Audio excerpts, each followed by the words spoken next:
ரீசெண்டாக Zoho founder Sridhar Vembu sir interview பார்க்கும்போது நம்ம எஜுகேஷன் சிஸ்டம் எப்படி இருக்கணும் அப்படின்ட்டு அவர் சொல்கிறாருன்னா, ஒரு 80% ப்ராக்டிக்கல் அப்ரோச்சாக இருக்கணும், 20% ஒரு தியரி அப்ரோச்சாக இருக்கணும். எல்லாமே ஸ்டூடெண்ட் கிட்ட கொடுத்து அவங்க ரிசர்ச் பண்ணி ஃபைண்ட் அவுட் பண்ணுற மாதிரியான சிஸ்டத்தை பில்ட் பண்ணணும் அப்படின்னு சொல்கிறாரு. ஸோ எனக்கும் அது அந்த மாதிரி தான் இருக்கணும்ன்ட்டு நான் எதிர்பார்க்குறேன்.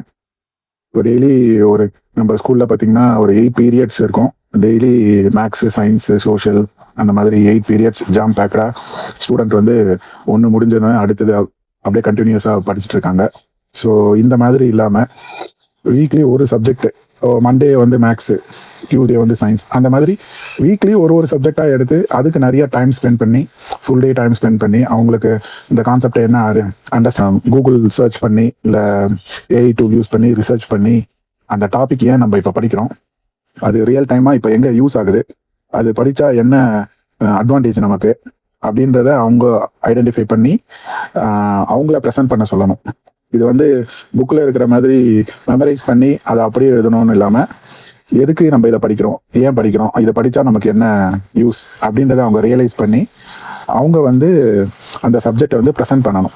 ஒவ்வொரு ஸ்டூடெண்ட்டும் கிளாஸில் அந்த டாப்பிக்காக ப்ரெசென்ட் பண்ண சொல்லணும். ஒவ்வொரு ஸ்டூடெண்ட்டோடைய அப்ரோச், வே ஆஃப் திங்கிங்கும் டிஃப்ரெண்ட்டாக இருக்கும். அதை மற்ற ஸ்டூடெண்ட் வந்து கவனிக்கும் போது நம்ம இப்படி யோசிச்சிருக்கலாமே அப்படின்ற அந்த தாட் வரும். ஸோ இந்த மாதிரி அப்ரோச் நம்ம பண்ணும்போது நம்ம ஸ்டூடெண்ட்ஸ் வந்து எக்ஸ்ப்ளோர் பண்ணுவாங்க நிறைய. இப்போ என்ன பண்ணுறாங்க, எல்லாம் மெமரைஸ் பண்ணி அப்படியே எழுதுறாங்க. கடைசியில் பார்த்தீங்கன்னா அவங்க எதுக்கு படித்தாங்க, ஏன் படித்தாங்க அப்படின்றதே தெரியாமல் போயிடும். ஏஐ வந்ததுலேருந்து நாலேஜ் வந்து டெமோக்ராட்டைஸ் ஆகிடுச்சு. ஸோ நாலேஜ் கெயின் பண்ணுறது அப்படின்றது வந்து யார் வேணாலும் யூடியூப் பார்த்தோ இல்லை ரிசர்ச் பண்ணியோ கூகுளில் பார்த்தோ தெரிஞ்சுக்கலாம். ஸோ எதுக்கு நம்ம ஸ்கூலுக்கு குழந்தைங்களை அனுப்புகிறோம் அப்படின்னு பார்த்தீங்கன்னா, மற்ற ஸ்டூடெண்ட் கூட கோஆர்டினேட் பண்ணி ஒரு டீமாக ஃபார்ம் பண்ணி அவங்க ஐடியாவை ஷேர் பண்ணி நாலேஜை ஷேர் பண்ணி அந்த மாதிரி வந்து ஒரு ஆக்டிவிட்டியாக நம்ம ஸ்கூலில் இருக்கணும். அது மட்டும் இல்லாமல் நிறைய புக்ஸு, கிலோ கணக்கில் புக்ஸ் எல்லாம் தூக்கிட்டு போகிறாங்க, நிறைய எழுத வைக்கிறாங்க. எழுதுறது ப்ராப்ளம் இல்லை, நோட்ஸ் எடுக்கிறது, அப்புறம் ஏதாவது இன்ஸ் எழுதி வைக்கிறது, அந்த மாதிரி பண்ணலாம். இப்போ மோராலேஸ் எல்லாமே நம்ம வந்து கம்ப்யூட்டரைஸ்ட் ஆகிடுச்சு. இன்னும் பார்த்தீங்கன்னா வாய்ஸ் அசிஸ்டண்ட்டாக கூட வந்துடுச்சு.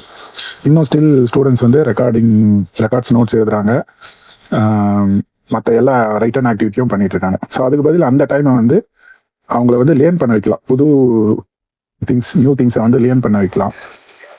நம்ம அப்துல் கலாம் சார் சொன்ன மாதிரி பிரைமரி எஜுகேஷன் தான் ரொம்ப இம்பார்ட்டன்ட். ஸோ அதில் வந்து நம்ம க்ரியேட்டிவாக ரொம்ப இன்னோவேட்டிவாக சொல்லி கொடுத்தோம். நம்ம பசங்களுக்கு க்ரியேட்டிவிட்டியை இன்க்ரீஸ் பண்ணி இனோவேஷனை இன்க்ரீஸ் பண்ணி அந்த மாதிரி சொல்லி கொடுக்கும்போது அவங்களுக்கு ஒரு ஸ்ட்ராங் ஃபவுண்டேஷன் கிடைக்கும்.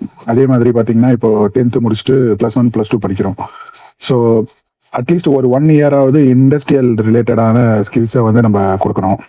இண்டஸ்ட்ரிக்கு தேவையான ட்ரைனிங் கொடுத்து அவங்கள அப்ஸ்கில் பண்ணும்போது இன்னும் அவங்களால நல்ல ஜாப்ல பிளேஸ் ஆக முடியும். அதே மாதிரி காலேஜ் போறாங்க அப்படின்னா 4 இயர்ஸ்க்கு பதில் 3 இயர்ஸ் டிகிரியும் 1 year compulsory industrial related skills டெவலப்மெண்ட்டையும் நம்ம கொடுக்கலாம். நிறைய பெரிய கம்பெனி சிஇஓஸும் இதை தான் சஜஸ்ட் பண்ணுறாங்க.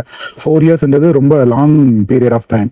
ஸோ அந்த 4 இயர்ஸ் நம்ம ப்ராப்பராக யூட்டிலைஸ் பண்ணி 1 இயர் டெடிக்கேட்டடாக இண்டஸ்ட்ரியல் ரிலேட்டடான ஸ்கில்ஸை நம்ம ஸ்டூடெண்ட்ஸ்க்கு சொல்லிக் கொடுக்கும்போது அவங்க முடிச்சுட்டு வரும்போது இண்டஸ்ட்ரி ரெடியாக இருப்பாங்க, குயிக்காக அவங்களுக்கு ஜாப் கிடைச்சிடும். ஸோ நான் ஒரு பக்கம் பார்த்தீங்கன்னா ஜாப் ஆப்பர்ச்சுனிட்டி பார்த்தீங்கன்னா ஸ்கில்டு எம்ப்ளாயியாக தேடிட்டு இருக்காங்க. ஒரு பக்கம் பார்த்தீங்கன்னா காலேஜ் ஸ்டூடெண்ட்ஸு ஸ்கில் டெவலப் பண்ணாமல் அன்எம்ப்ளாய்மெண்ட்டாக சுற்றிட்டு இருக்காங்க.